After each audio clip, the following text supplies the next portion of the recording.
Bismillahirrahmanirrahim. Assalamualaikum warahmatullahi wabarakatuh. Wah, sepertinya karena berhubung siang ini suaranya juga mungkin agak meredup. Ya, kita coba sekali lagi. Assalamualaikum warahmatullahi wabarakatuh. Waalaikumsalam warahmatullahi wabarakatuh. Apa kabarnya Bapak Ibu? Baik. Alhamdulillah. Sehat? Alhamdulillah. Dompetnya sehat? Iya. Kalau hatinya sehat dah? Alhamdulillah. Alhamdulillah. Ya, bersyukur kepada Allah Subhanahu wa taala yang mana pada hari ini kita masih dipertemukan di sekolah dengan keadaan sehat walafiat. Shalawat beserta salam marilah kita junjungkan kepada Nabi besar kita Nabi Muhammad sallallahu alaihi wasallam. Izinkan saya berdiri di sini. Saya Ridwan Hasan Akbar bersama Ibu Nurul Hikmah selaku CGP Angkatan 11 akan melakukan sosialisasi ataupun diseminasi budaya positif atau pembelajaran guru penggerak yang sudah kami pelajari. Mohon izin Bapak Ibu semuanya, bukan berarti kami berdua ini lebih pintar dibandingkan Bapak Ibu, bukan berarti kami ini lebih hebat dibandingkan Bapak Ibu, karena saya yakin, Ibu Nurul yakin, kita semua ini adalah guru-guru hebat. Setuju dah? Ya, karena apa? Karena kalau kita meyakinkan diri kita adalah guru yang hebat, insya Allah kita bisa menyalurkan ilmu kita dengan baik kepada anak didik kita. Tapi sebaliknya, kalau misalnya kita beranggapan, berasumsi bahwasanya kita ini bukan guru hebat, kita ini guru biasa, kita ini guru SD dusun. Nah, hal yang seperti itu tanpa kita sadari nanti akan menimbulkan aura negatif dan akan diserap oleh siswa itu sendiri. Nah, inilah kenapa diseminasi modul 1.4 atau budaya positif yang akan kami bahas, terutama tentang bagaimana budaya positif di lingkungan sekolah. Oke? Nah, sebelumnya saya ingin membicarakan bahwasanya tujuan pendidikan kita pada hari ini adalah dalam proses memajukan pendidikan Indonesia. Ki Hajar Dewantara memiliki tujuan utama, yaitu menuntun segala kodrat yang ada pada anak. Dengan begitu, anak dan peserta didik dapat tumbuh sebagai manusia dan anggota masyarakat yang mampu mencapai keselamatan dan kebahagiaan setinggi-tingginya. Oke, kira-kira dari Bapak Ibu semuanya, apa tujuan kita sebagai pengajar? Ada yang bisa menjawab kan? Tujuan kita sebagai pendidik itu apa? Untuk kepada murid. Boleh Pak? Tujuannya adalah mentransfer ilmu kita. Bagus. Ada yang lain mungkin? Boleh Ibu Lena? Bagus. Untuk mendidik anak kita untuk biar bisa menjadi generasi yang cerdas. Cakep, super sekali. Ada lagi yang ingin menambahkan tujuan kita? Boleh? Menggiring minat dan bakatnya yang terpendam biar bisa menjadi hebat. Boleh? Keren sekali. Ada lagi? Mungkin? Kira-kira? Kalau tidak ada, saya akan menjelaskan versi kami, versi guru penggerak. Ya. Tujuan kita apa untuk mendidik anak-anak kita adalah ada di sini Bu ya. Ada di sini. Apa itu?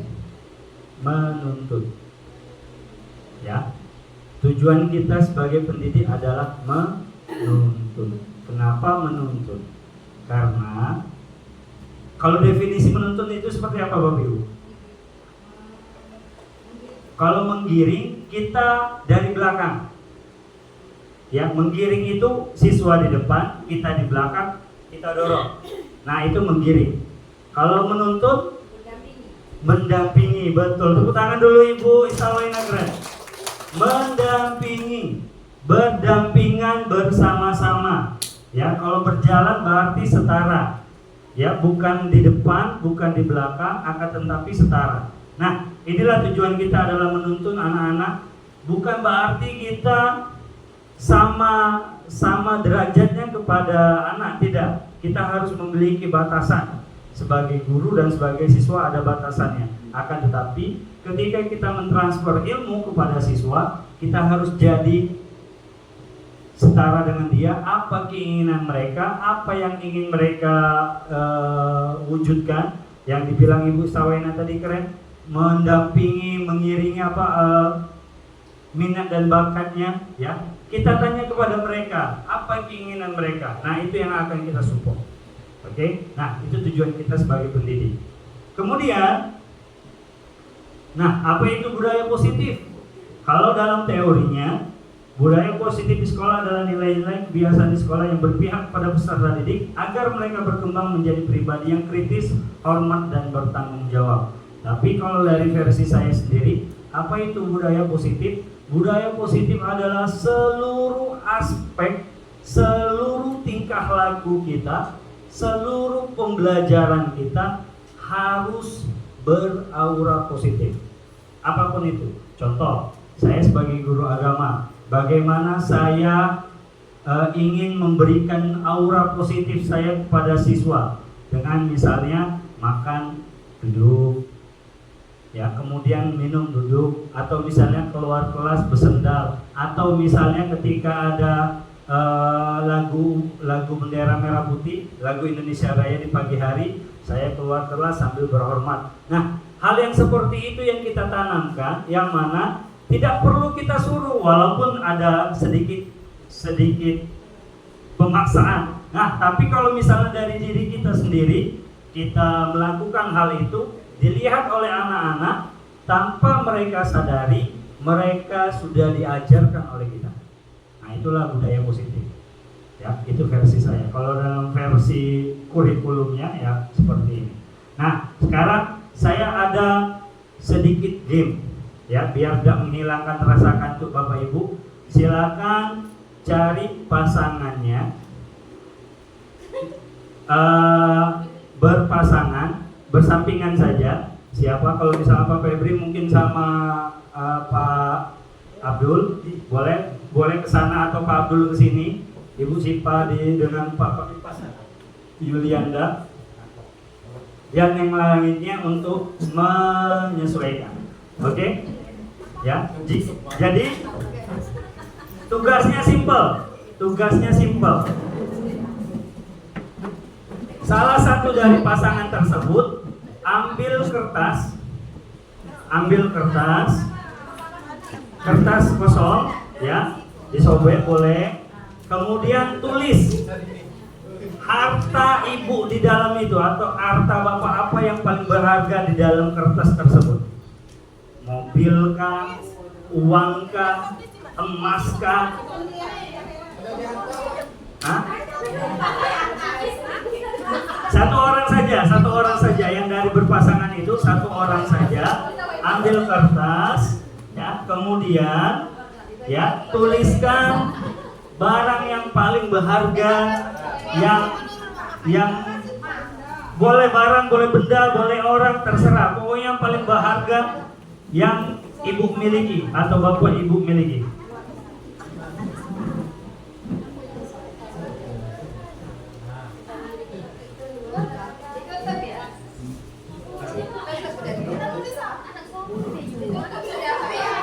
Sudah? Nanti belum. Oke. Silakan tulis. Pokoknya itu sesuatu yang sangat berharga yang bapak atau ibu miliki. Ya, boleh suami, boleh anak, boleh apapun itu. Ya, silakan. Istri lah.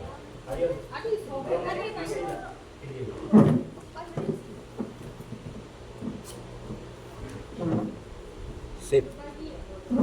Oke, sudah Bapak Ibu? Jikalau sudah, silakan yang memiliki kertas tersebut dikepalkan kertas tersebut, ya, diremuk, kemudian dipegang di kedua tangan, di dalam kedua tangan, ya, diremas, oke. Nah, Ya, ingat ya, Bapak Ibu itu adalah hal yang paling berharga Bapak Ibu miliki. Oke, sekarang tugasnya yang teman satunya adalah coba ambil kertas tersebut. Coba ambil kertas tersebut, tapi yang Bapak yang memiliki kertas tersebut harus menjaga benar kertas itu jangan sampai lepas. Coba, bagaimana caranya terserah. Oke. Tapi usahakan yang punya kertas jangan sampai lepas. Yang ingin mengambil kertas tersebut usahakan itu ada. Usahakan itu bisa lepas. Ayo coba. Terserah. Ya. Boleh pakai uang, boleh pakai merayu, boleh di jagur, terserah. Oke. Nah. Oke. Rayu lah sih Pak. Ayo, bagaimana Bu Sipa bisa ada?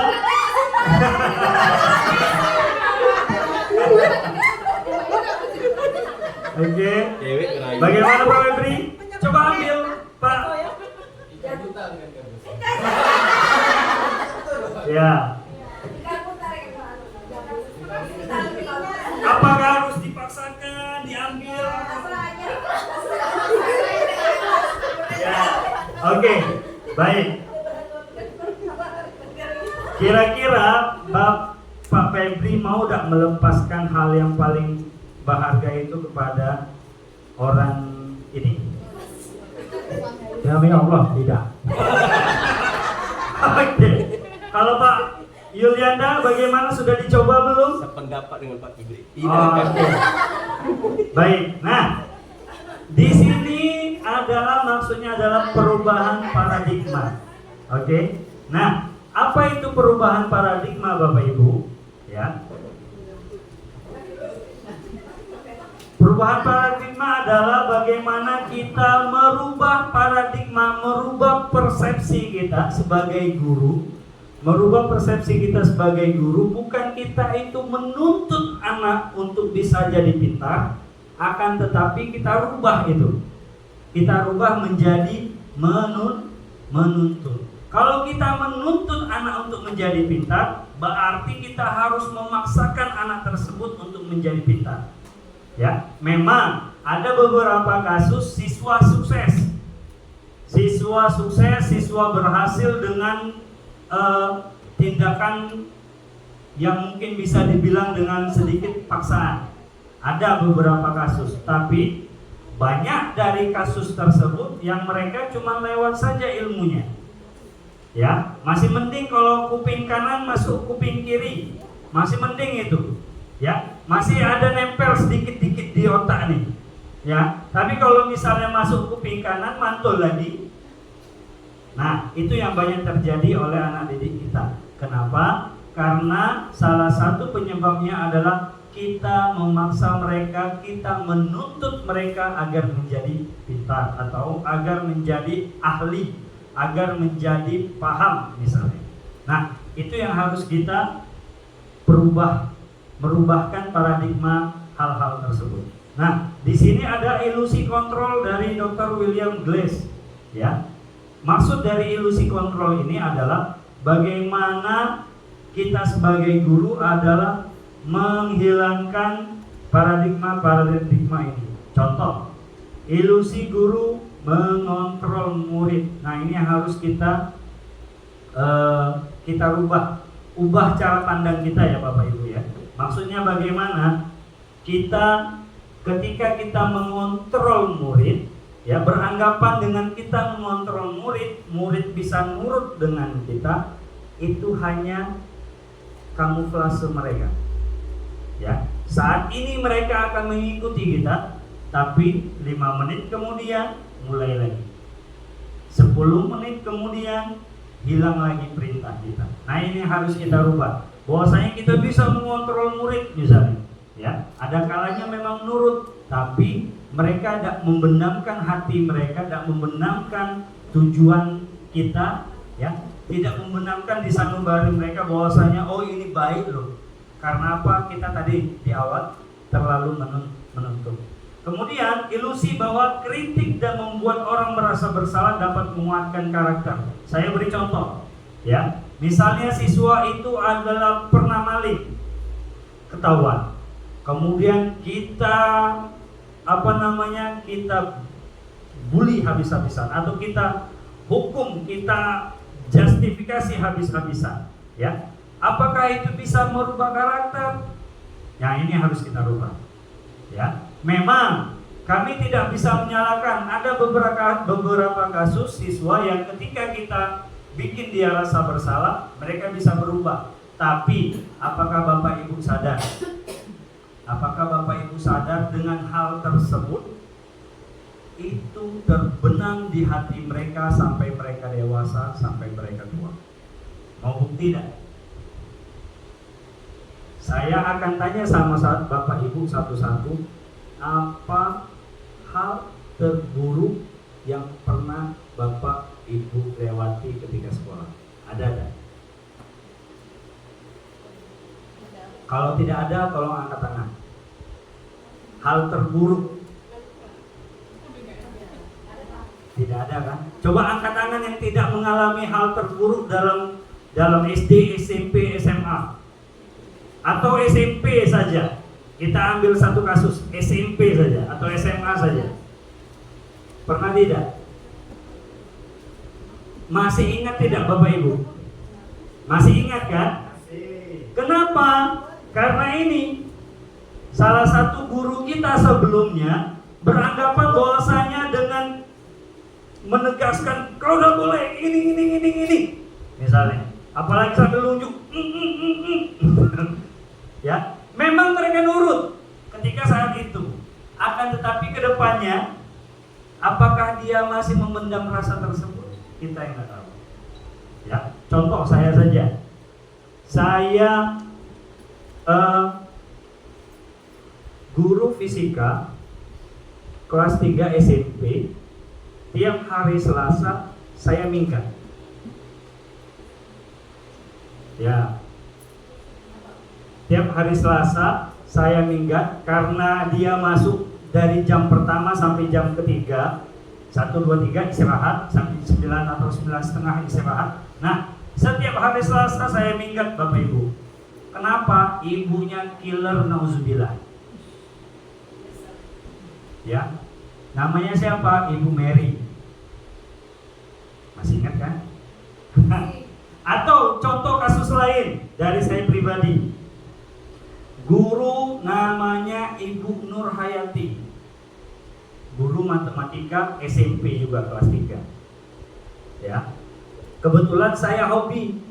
Kalau tadi fisika saya paling benci fisika, makanya masuk pesantren untuk menghindari pelajaran fisika, kimia dan tetangga-tetangganya.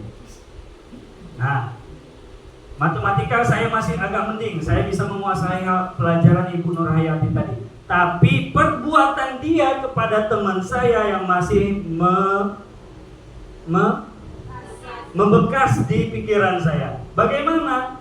Ketika ada tugas, tulis di papan tulis. Memang kalau menurut saya itu mudah, tapi menurut teman saya itu sulit.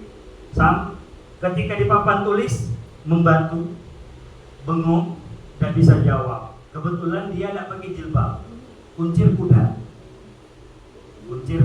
dan jilbab. Zaman dulu kan jarang jilbab, Oke.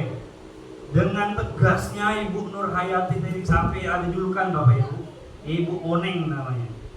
Nah, karena giginya agak, ya begitulah.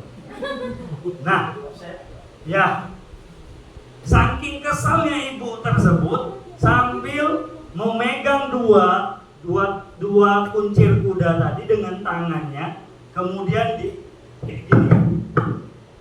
Ya, aku ya, kau nih burung. Ya, sekesal-kesalnya ibu tersebut. Sampai kelas itu terdiam membisu. Teman saya ini menangis jadi-jadinya di depan kami semua. Oke? Nah, itu bikin mereka merasa bersalah, benar dah? Betul. Tapi apakah itu budaya positif yang harus kita salurkan kepada anak kita? Nah, ini harus kita berkaca sendiri. Ya, kita berkaca pada diri kita sendiri. Apakah hal itu bisa bikin mereka tidak hilang memorinya? Apakah memori yang mereka tampilkan kepada kita adalah memori yang baik atau memori yang buruk? Alhamdulillah kalau misalnya memorinya baik, tapi kalau memorinya buruk, nah itu yang kami khawatirkan. Ya, berarti Bapak Ibu juga pernah merasakan hal terburuk dari guru-guru kita sebelumnya dan masih membekas, dan mungkin di antara Bapak Ibu ini yang masih dendam sama guru tersebut. Mungkin, tapi kan saya nggak tahu, ya kan? Nah, kemudian ilusi bahwasanya dengan penguatan positif, efektif dan bermanfaat. Nah, ini harus kita garis besarkan. Ya, dengan budaya positif yang kita lakukan setiap hari, apakah itu bisa bermanfaat kepada mereka? Belum tentu juga. Belum tentu juga. Nah, ini harus kita hilangkan ya Bapak Ibu ya. Dengan misalnya kita berdiri hormat tiap pagi misalnya. Ya, memang budaya positif apakah bisa bermanfaat? Tidak. Tapi itu membekas. Ya, Bapak Ibu ya, ingat. Tapi itu membekas. Memang pada saat ini siswa mungkin tidak menyadari hal positif tersebut, tapi setelah mereka dewasa, setelah mereka terjun ke masyarakat, mereka memahami, oh, ini yang namanya nasionalisme. Ya, dengan hormat, dengan ketika lagu Indonesia Raya berkumandang, dia hormat ataupun menghadap ke bendera, dan itu adalah bentuk dari nasionalis. Nah, kemudian ilusi bahwasanya orang dewasa memiliki hak untuk memaksa. Nah, ini harus kita hilangkan Bapak Ibu ya. Karena kita dewasa, karena kita sudah tua, karena kita bisa nyari duit, kita seakan-akan bisa mengontrol murid sepenuhnya. Itu yang harus kita hilangkan. Ya. Kenapa? Karena dengan seperti ini, ya, siswa akan merasa tertekan. Aku ini kecil terus. Efeknya apa? Ketika mereka dewasa, mereka masih beranggapan kecil di mata orang. Ya, mereka masih beranggapan sebagai anak yang manja di hadapan orang. Ya, apa yang harus kita lakukan merubah paradigma ini adalah apa? Kita jadikan mereka partner sekali-sekali. Ya, kalau misalnya di kuliah itu asisten dosen lah, asdos. Ya, atau misalnya jadi sahabat lah, dalam artian positif ya, dalam artian yang positif. Nah, ini yang harus kita rubah ya Bapak Ibu ya, merubah paradigma belajar. Kemudian selanjutnya, konsep utama budaya positif. Nah, ini ada beberapa, tapi akan kami bagi, tidak semua akan saya jabarkan dan akan dijabarkan luas oleh Ibu Nurul Hikmah. Mungkin saya di samping mana Ibu? Samping 3, 4, 5, 6. Saya samping 3 Ibu ya. Sampai 4. Oke, siap. Izin ya Bapak Ibu ya. Nah, kita tadi perubahan paradigma belajar sudah. Kemudian disiplin positif. Apa itu disiplin positif? Kita lanjut ya. Sudah. Disiplin positif apa? Kalau dari Latinnya belajar, makna katanya dan disiplin positif. Namun dalam budaya kita, makna disiplin telah berubah menjadi sesuatu yang dilakukan pada orang lain untuk mendapat kepatuhan. Kecenderungan umum adalah menghubungkan kata disiplin dengan ketidaknyamanan, bukan dengan apa yang kita hargai atau capaian suatu tujuan mulia. Nah, ini yang harus kita rubah pula cara pandang kita terhadap makna dari arti dari disiplin itu sendiri. Ya, disiplin itu adalah siap, gerak, misalnya harus patuh, harus taat, kalau tidak dilakukan maka akan dapat hukuman. Nah, itu yang harus kita rubah cara pandang kita. Makna disiplin ini yang bagaimana?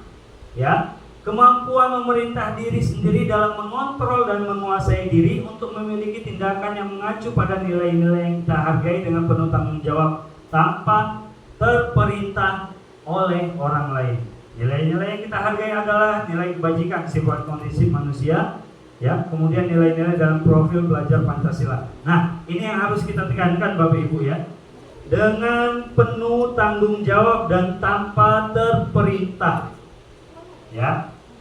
Walaupun anak SD mungkin agak susah, tapi Bapak Ibu sadar tidak bahwasanya sebagian anak kita sudah disiplin dalam kelas tanpa harus diperintah.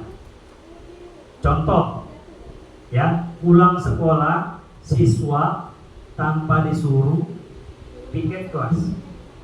Sebagian, betul nggak Bapak Ibu? Nah, mereka sudah disiplin, ya. Mereka sudah disiplin dengan keyakinan kelasnya, ya. Bahwasanya harus piket kelas. Ada 1-2 orang yang lupa, woi piket misalnya, ya itu wajar, itu wajar. Karena tidak semua, ingat Bapak Ibu ya, yang tadi paradigma belajar tadi, tidak semua kita bisa mengontrol anak kita, ya tidak bisa. Sulit, ya apalagi kami sebagai guru mapel, betul lah Pak Febri. Nah, yang berpuluh-puluhan siswa yang harus kami kontrol, yang harus kami hafal namanya, ya itu harus nurut misalnya, tidak. Tapi ada beberapa orang saja itu sudah mentaati kita, mau memerintah kita, sudah aman, ya. Itu disiplin yang kita harus tanamkan kepada anak-anak. Apa? Tanpa terperintah. Jadi bagaimana kita bisa menimbulkan hal ini kepada siswa? Itu tadi, balik ke awal lagi, kita jadi menuntun kepada mereka, bukan menuntut. Oke. Selanjutnya, kebutuhan dasar manusia. Ya, ini perlu Bapak ingat ya, nanti akan berhubungan terhadap materi selanjutnya yang akan dibawakan oleh Ibu Nurul Hikmah. Kebutuhan dasar manusia adalah setiap orang berbeda. Kita harus berusaha memahami bahwa gambarannya berbeda. Nah, di sini ya, di sini ada kebutuhan dasar manusia. Setiap manusia, genrenya laki-laki ataupun perempuan, etnisnya Indonesia, Amerika, Afrika dan lain sebagainya, harus memiliki ini. Ketika mereka tidak memiliki ini, maka ya mereka belum mutlak menjadi manusia seutuhnya. Apa itu? Yang pertama, survival. Survival apa Bapak Ibu? Bertahan hidup. Bertahan hidup, betul. Ya, zaman dulu mereka bertahan hidup seperti apa? Manusia dengan cara berburu, betul. Sekarang bertahan itu bagaimana caranya? Mencari uang, bekerja. Kemudian apa? Pakai pakaian termasuk bertahan hidup kan? Termasuk, ya. Oke, kemudian belonging. Belonging ini apa Bu Sipa? Memiliki, rasa memiliki. Ya, betul sekali Bu Sipa. Ya. Setiap manusia ada rasa memiliki kepada siapapun. Kalau orang normal, laki-laki kepada perempuan. Ya, kalau orang yang tidak normal, laki-laki ke laki-laki.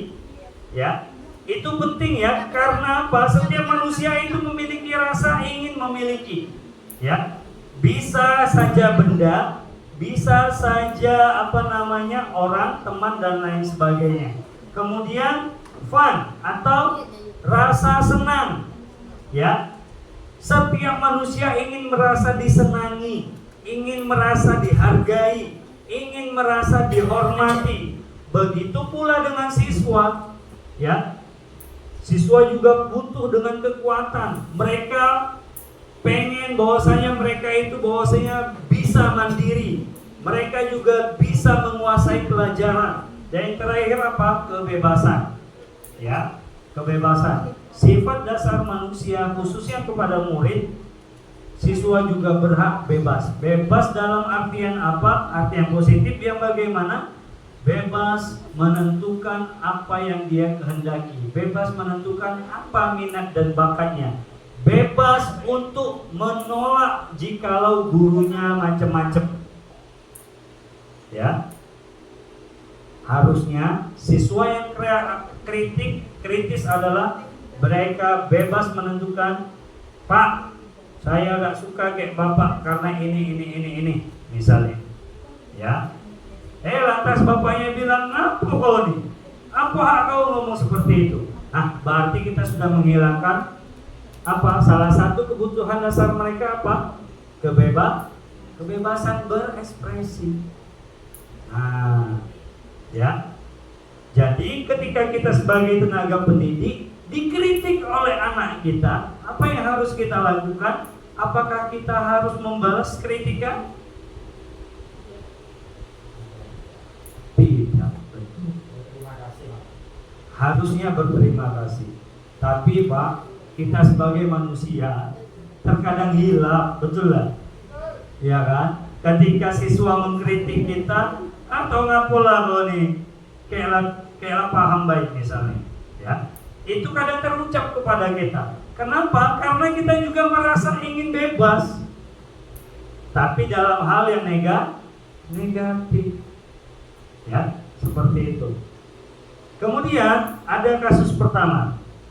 Ibu Ria, guru SMP Permai sedang bingung menghadapi ulah salah satu murid di kelasnya, di mana teman-temannya mengadu kepada Ibu Ria bahwasanya ia seringkali meminta bekal makan siang temannya dengan paksa. Dia bersama Amir, ya. Dia bernama Amir, mohon maaf. Jika Anda menghadapi situasi seperti Ibu Ria, apa yang akan Ibu lakukan, Bapak Ibu lakukan? Menurut Bapak Ibu, kira-kira apa alasan Amir melakukan itu? Ada yang bisa menjawab?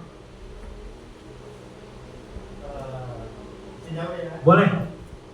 Kalau secara pasti itu kan tidak tahu, mungkin Ya. dari rumah dia ada dikasih bekal. Betul. Yang kedua mungkin dia kayak sosok preman. Oke. Dan sisanya silakan kawan yang lain. Boleh.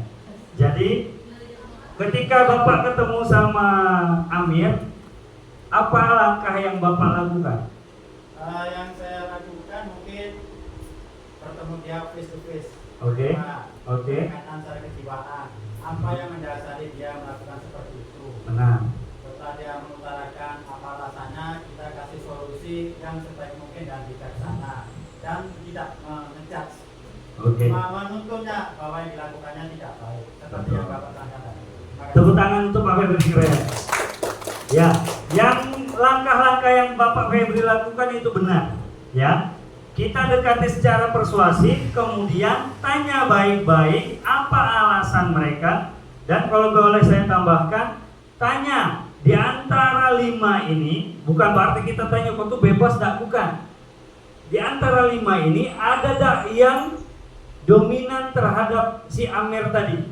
Ya, misal apa yang Bapak Febri tanya tadi ya, rupanya Amir ini adalah orang yang gak pernah diasuh oleh orang tuanya, gak pernah diberi bekal. Jadi di antara 5 ini kira-kira apa yang kurang di Amir? Kasih sayang. Kasih sayang, betul. Nah, jadi solusinya bagi kita sudah ketemu kan? Kita sudah ketemu kebutuhan dasar si Amir ini yang kurangnya adalah kasih sayangnya. Jadi apa yang harus kita lakukan? Kita beri kasih sayang kepada si Amir. Dengan cara apa? Macam-macam. Ya, boleh nanti kita berikan, ya sudah kalau begitu. Nanti Bapak coba ngomong sama orang tuanya untuk bawa bekal, boleh. Atau dengan cara, ya sudah nanti kita makan sama-sama hari ini yo.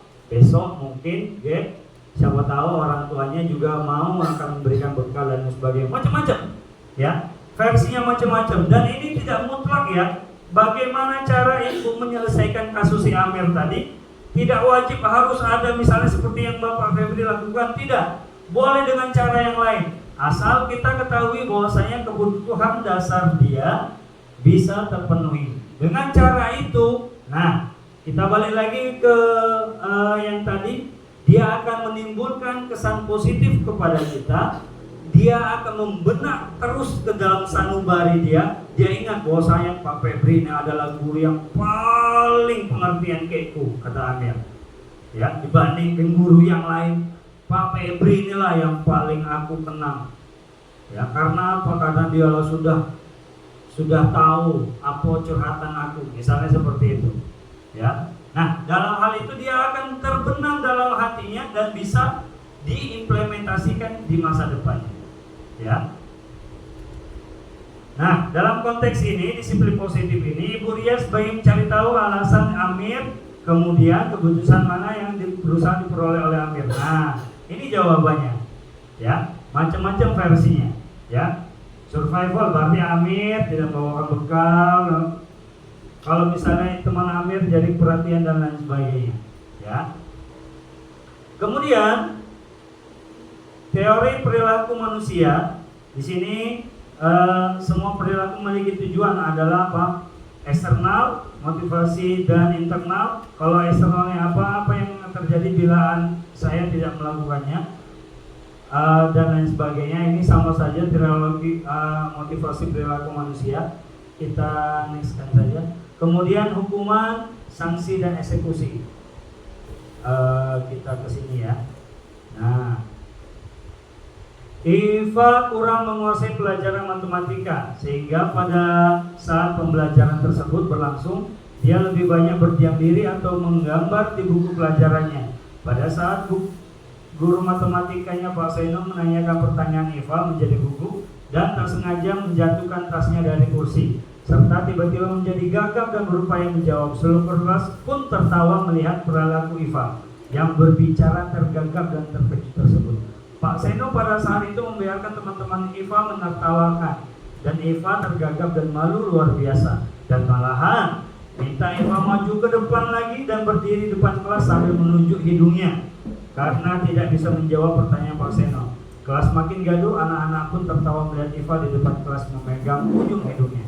Nah, di sini yang seperti kasus saya tadi ya Bapak Ibu ya, cerita saya bahwasanya hukuman, sanksi dan konsekuensi ini harus kita bedakan ya. Hukuman dan sanksi ini berbeda ya. Kenapa? Karena ketika kita memberikan sesuatu yang definisinya hukuman, itu efeknya jangka panjang ya. Oke, ketika itu dia nurut, tapi jangka panjangnya dia akan berperilaku yang sebaliknya ya. Bagaimana ini ya? Nah, di sini ya, dalam disiplin positif, hukuman adalah sesuatu yang menyakitkan harus terjadi. Konsekuensinya apa? Harus terjadi. Kemudian restitusi adalah merupakan pilihan. Sebentar ya. Kemudian tidak nyaman untuk murid atau anak dalam jangka waktu panjang, ya. Tidak nyaman untuk jangka pendek. Kemudian menguatkan murid dalam jangka waktu panjang. Korban mendapatkan keadilan, korban merasa diabaikan, korban mendapatkan ganti. Kemudian murid anak akan tersakiti, murid atau anak dibuat tidak nyaman, murid dan anak mendapat penguatan. Kemudian perilaku pasif agresif meningkat, penguatan hanya bertahan dalam jangka waktu pendek, masalah terpecahkan. Oke, dari sini penjelasannya adalah hukuman. Ketika kita memberikan hukuman harus ada konsekuensi dan harus ada restitusinya. Maksudnya adalah apa? Ya, di sini kita memberi hukuman jangan sampai tidak ada konsekuensi dan restitusinya. Ya, ketika kita memberikan hukuman kepada anak, ya, apakah itu bisa bikin mereka nyaman dalam waktu jangka panjang atau jangka pendek, atau misalnya sudah hilang seketika atau bagaimana? Ya, harus kita pikirkan hal itu. Ya, kemudian misalnya murid akan tersakiti dalam hukuman yang akan kita berikan. Konsekuensinya apa? Pasti anak tidak nyaman. Ya, kemudian restitusinya apa? Ya, korban mendapatkan penguatan. Maksudnya adalah apa? Korban ketika kita melakukan restitusi adalah penguatan kembali bahwasanya jangan sampai dia melakukan hal tersebut. Oke, selanjutnya, nah Di sini ada beberapa kalimat, ya. Tindakan guru mencatat 100 kali dalam buku kalimat. Saya tidak akan terlambat lagi karena terlambat ke sekolah. Kira-kira ini hukuman atau konsekuensi, Bapak? Hukuman. Lari mengelilingi lapangan basket 2 kali karena terlambat hadir di sekolah? Hukuman. Ingat Bapak Ibu ya, hukuman dan konsekuensi berbeda. Mungkin sedikit mirip, akan tetapi konsekuensi itu bisa menimbulkan efek positif, sedangkan hukuman itu bisa menimbulkan efek negatif. Kita lanjut ya. Berarti yang pertama hukuman, yang kedua hukuman, yang ketiga murid diminta push up 15 kali karena tidak menggunakan masker. Hukuman. Yang keempat, menggantikan kertas tugas teman yang telah dicoret-coret. Konsekuensi, membersihkan tumpahan air di meja tulis. Konsekuensi, murid disuruh untuk tidak mengenakan sepatu di sekolah karena tidak mengenakan sepatu hitam. Hukuman atau konsekuensi? Murid telanjang kaki karena tidak pakai sepatu hitam sepanjang hari. Hukuman. Lari mengelilingi lapangan basket karena terlambat 10 menit untuk masuk sekolah. Hukuman. Jawabannya ini. Ya. Ya. PJOK masih termasuk hukuman. Kan yang bawah. Oh yang ini, lari mengelilingi lapangan. Oh ya.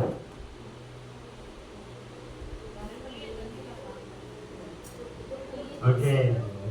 Paham ya Bapak Ibu ya? Bedakan antara hukuman dan konsekuensi. Kemudian perbedaan hukuman dan konsekuensi, ya. Sesuatu yang menyakitkan harus terjadi, ya. Jadi kita memberikan hukuman dan bikin efek jerah, ya. Tapi kalau misalnya kita memberikan konsekuensi, kita berikan penekanan bahwasanya sudah, kau sudah salah.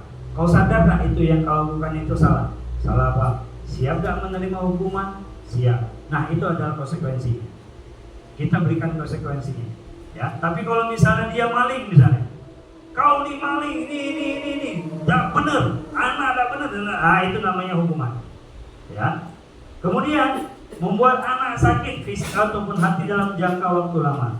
Sedangkan konsekuensi membuat anak merasa tidak nyaman dalam jangka waktu pendek. Kita berikan hukuman, tetap hukuman, ya, tapi efeknya tidak lama, ya. Habis itu sudah, ya. Tapi kalau kita berikan mereka hukuman, walaupun hukumnya kita tidak secara fisik, tapi bisa melukai hatinya, itu jangkanya panjang. Seperti yang saya ceritakan tadi. Berarti yang Ibu fisika tadi berarti apa? Sering memberikan hukuman kepada saya karena tidak bikin tugas segala macam, ya. Dan hebatnya lagi, ketika Fasil saya nanya, bagaimana keadaan ibu tersebut? Apakah nanyo dak ngapo Ridwan Hasan Akbar tidak pernah masuk kelas? Tidak puluh. Jadi hiraukan juga saya nih, ya.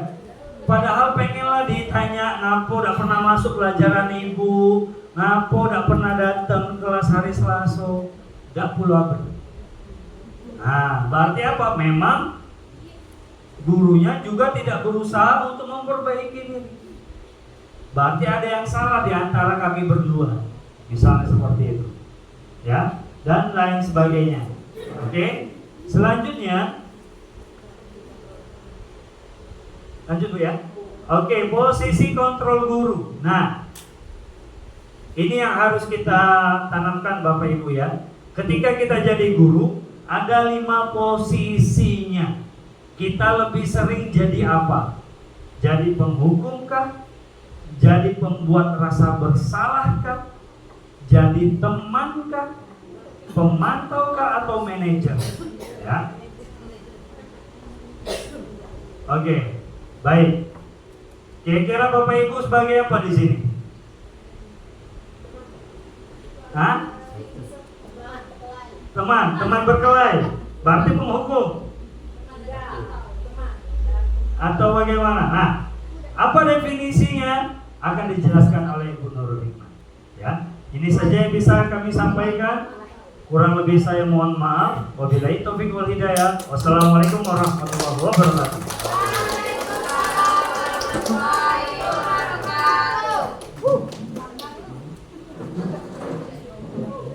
Kasih. Kami beri Kasih.